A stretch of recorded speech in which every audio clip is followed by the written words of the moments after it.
Hey guys, today we're going to be talking about Michelangelo Buonarroti and the Sistine Chapel. Specifically, we're going to be focusing on the life of Michelangelo, his work in the Sistine Chapel, and also a few of his specific paintings within the Sistine Chapel. Let's begin with Alexis. Hey guys, so we're going to go ahead and get started by discussing the early life of Michelangelo. Michelangelo was born on March 6th, 1475, to his parents Ludovico Buonarroti Simoni and Francesca de Neri. He was born in Arezzo, Tuscany, which is a small village known today as Caprice Michelangelo, and it's actually located right outside of Florence, so you can visit it on our trip. So let's continue on with a brief biography of his career. In his early years, he studied under great artists, which was common back in the day. He studied under Ghirlandaio and Medici. He began commissioned works at the age of 14, which was actually pretty late in his artistic career. And his first great sculpture was actually known as the Bacchus, which is displayed here on the right side of your screen.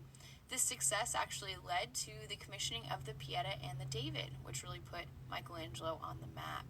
During his midlife career, he returned to Florence to create Pope Julius II's tomb.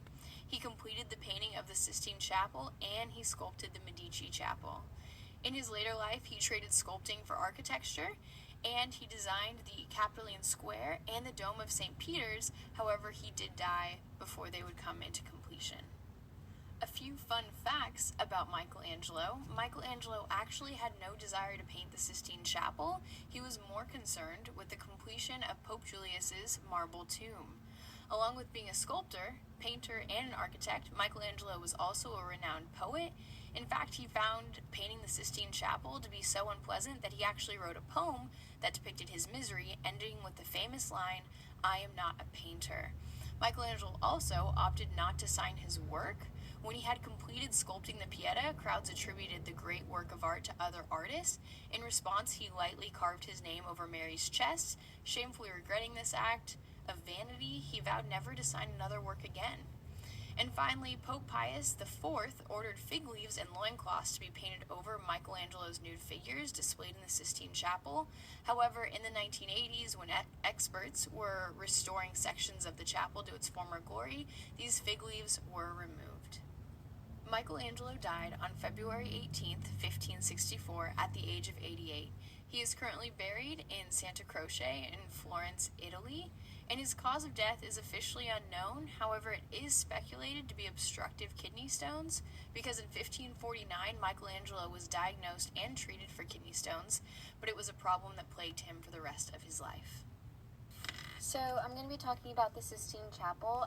First of all, it's located in Italy within the Vatican City, and here's a little picture. It's just above where it says St. Peter's Basilica, so it's not too big.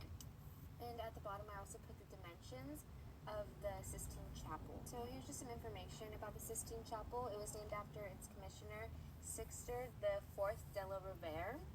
So he basically wanted a chapel to stand where the Cappella Magna once stood. The Cappella Magna was a medieval fortified hall that the papal court used for assemblies. And the architects were Baccio Bontelli and Giovanni de Dolci. And like I said, his purpose was to be used as a hall for the papal courts to use for their assemblies. It was also constructed to be a defensive structure, warding off both the Medici family because of the continuous tension between the rulers of Florence and the Pope and Muhammad II's Turks, who at that time were threatening the western coast of Italy. So I'm going to talk a little bit about the interior layout. So the southern wall, which is actually on the left-hand side, was decorated with the stories of Moses. The northern wall, which is on the right-hand side, houses the stories of Jesus, and the eastern wall, which we can't really see because it's on our side. But the two paintings on the eastern wall is the resurrection of Christ and the disputation over Moses' body. On the western wall is the Last Judgment, which was painted by Michelangelo, as well as the ceiling. And the ceiling is linked to the themes chosen for the side walls. So more specifically about Michelangelo and the Sistine Chapel ceiling, Pope Julius II was actually the one who asked Michelangelo to fresco the ceiling.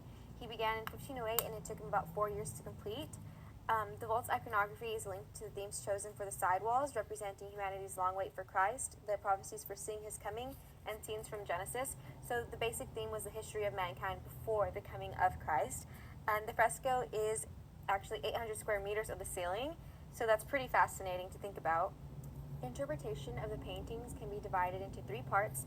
The first part, Christ's ancestors according to Matthew's Gospel, are in the triangular webs and lunettes above the windows. The second part is the splendid figures of the 7 prophets of the Bible and of the 5 pagan sibyls. The third part, the rectangles in the middle, have 9 scenes from Genesis, and 3 of these episodes describe the creation, 3 the story of Adam, and 3 deal with Noah. Last but not least, we have The Last Judgment, painted by Michelangelo.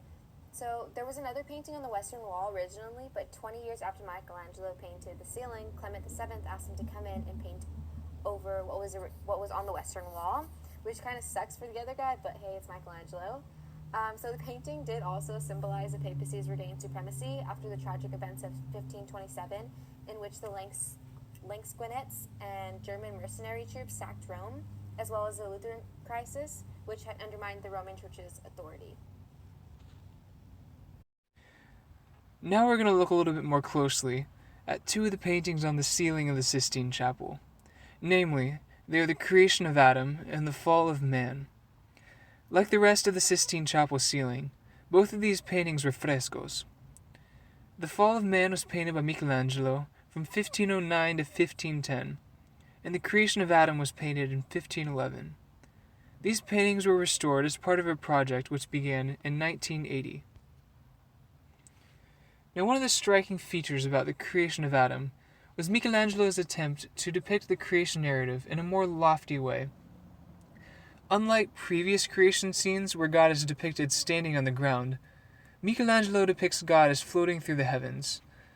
By this, the viewer is inclined to see God in a more lofty sense. More so than in previous attempts, he was able to portray the omnipotence of God. Michelangelo depicts Adam with his most perfect representation of the human body. By this, he embodies both the beauty of classical antiquity as well as the spirituality of Christianity. There is a sense of anticipation and energy as the creative spark, so to speak, is transferred from God to Adam.